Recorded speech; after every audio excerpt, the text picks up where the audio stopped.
Hey guys, welcome to Tactical Minds. And today I want to go ahead and talk about a topic that a lot of us don't like to talk about. And mainly the reason is because we're afraid of it. So that's right. Today's topic is going to be about fear. All right. But before we get into today's topic, a couple quick things as usual.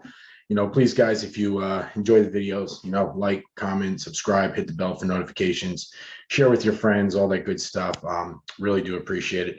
Also, over on Facebook, we have a page, Tactical Minds, over on Facebook. Go over to that page, check it out, guys. Give the page a like. I'll be posting links for all the videos on that page, as well as any updates. And if you want to direct message me personally, you can do so through that page. If there's anything you want to talk about or get off your chest, feel free to message me on that page. So, without further ado, let's go ahead and get to today's topic, right? Fear. So, first thing, this is kind of going to be about, what fear is and how to be able to tell whether it's got a hold of you or you've got a hold of it. But first, let's kind of dissect what is fear exactly, right? Fear is a natural response to, one thing is it's a natural response to physical danger, right? It's the body's natural way of protecting us, basically trying to keep us alive, right? It's um, it's a response that starts in the amygdala part of the brain. I'm probably butchering the hell out of that. Amygdala, butchering the hell out of it, whatever. That part of the brain, it's basically an almond-shaped little nuclei in the temporal lobe of your brain. And it starts firing off when you're going through a life or death situation or a very fearful situation. That part of the brain kicks in and your body goes into fight or flight, which you've also, you guys have heard before, right? It also releases stress hormones and, things like adrenaline, right? So, for anyone who's ever been in a life or death situation, a very dangerous situation, right? If you've ever experienced what happens um, when you get afraid, when you're truly afraid, right? Your life is on the line.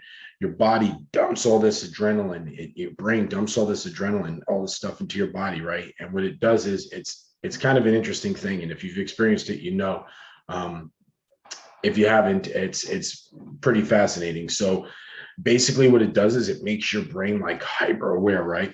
It slows down time almost.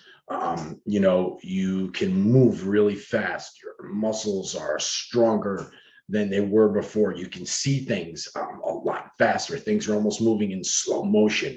You're so much more alert and aware to what's going on because your brain is trying to activate everything in your body to protect you, to keep you alive.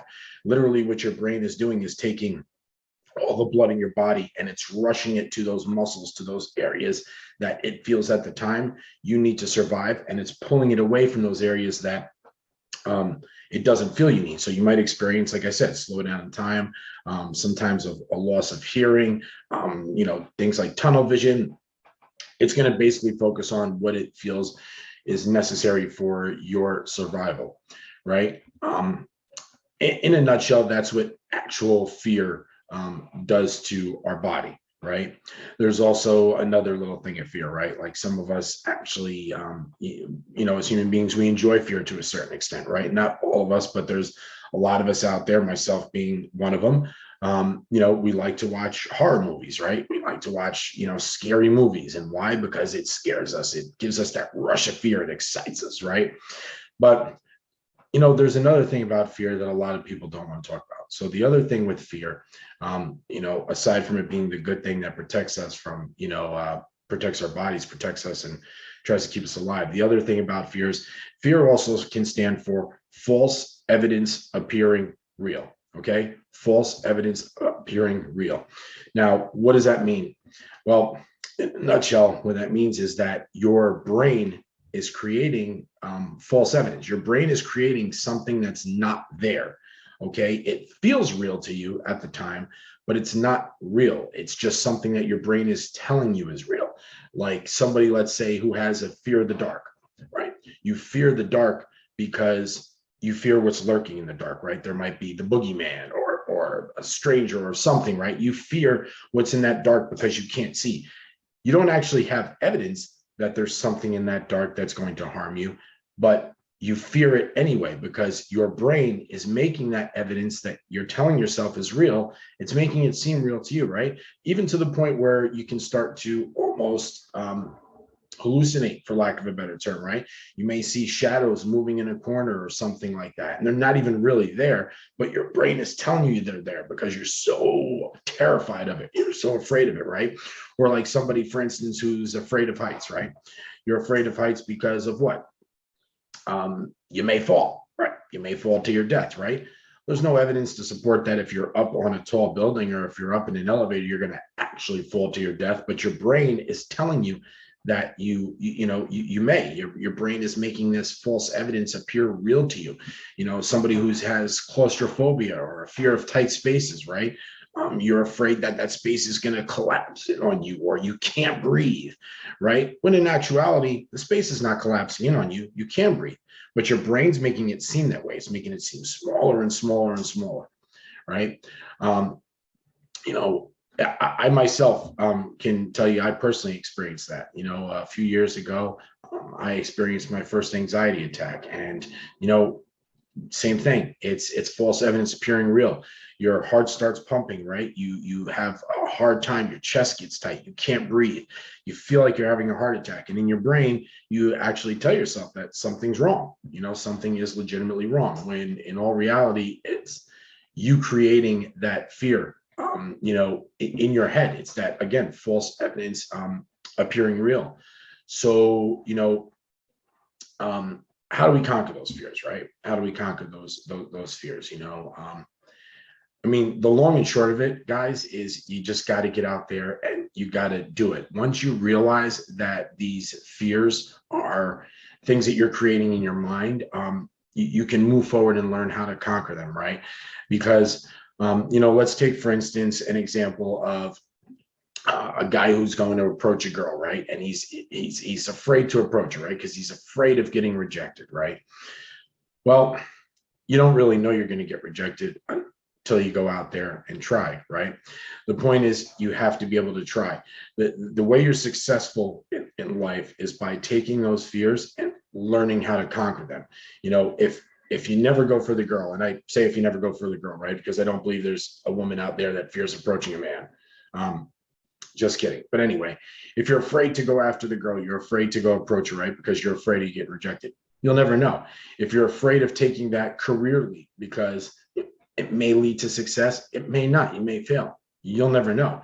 When it comes to that, the fact of the matter is you're going to fail probably once, twice, 3, 4, maybe even 5 times. You're probably going to fail a lot of times before you succeed. But I'm telling you right now, if you let the fear cripple you and control you, you will not be able to succeed.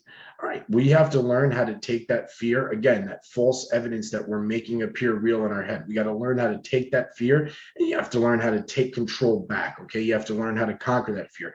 You have to learn how to tell yourself that these things that you're afraid of are not real. They're just things that you're coming up with. And when we learn to do that, that's when we can be successful in life. Right. If you guys saw one of my previous videos called Psychology of Hell or Psychology of Survival, I'm sorry, my own personal hell, right? And if you haven't seen it, I'll link it into this video. I kind of briefly talk about a little bit about my background, right? So, I've been in many fearful situations, physically fearful situations, but let's go ahead and let's talk, real talk about another one, right? So if you watch that video, you'll have an idea of what I'm talking about. If not, I'll go ahead and just give you a brief overview, right? So guys, about 7.5 years ago, my wife passed and it was very sudden. She was taken from me in the night. I met my wife when I was 20 years old. I was married to her for 15 years. And when she passed, I was left with my 3 kids and my deceased wife. And I'm going to tell you, my fear was out of control. I feared, how was I going to continue a job in law enforcement while still raising my kids? What was I going to do without having my partner or my second half to turn to for advice? Was I going to still be courageous on the job, as courageous as I've been, if I have nobody to come home to and tell my day about, right? I have nobody to impress. I have nobody to be courageous for. Can you still be courageous when there's nobody to be courageous for, right? I was fearful of all those things. I'm going to tell you, that's what led to my anxiety attacks. But eventually, guys, I learned to take control of those fears. and I learned how to take my life back. And I'm here to tell you that 7.5 years later, maybe I'm not the same man I was then, but I'm a better man in some respects. I'm a different man, but better in some respects because I've learned how to walk through that fire and face my fears and continue to push through them. And when it comes down to it, guys, that's what we need to do, right? We need to learn how to push through our fears. So in any event, just a kind of short little thing I wanted to put out there. Let me know in the comment section below, guys. Let me know what are some of your fears. We could talk about, I'll tell you right now, two of my fears are snakes and spiders. Can't fucking stand either one of them. Okay, so there you go. So get in the comment section below. Let me know what some of your fears are. Let's talk about it. Let's share, let's open up.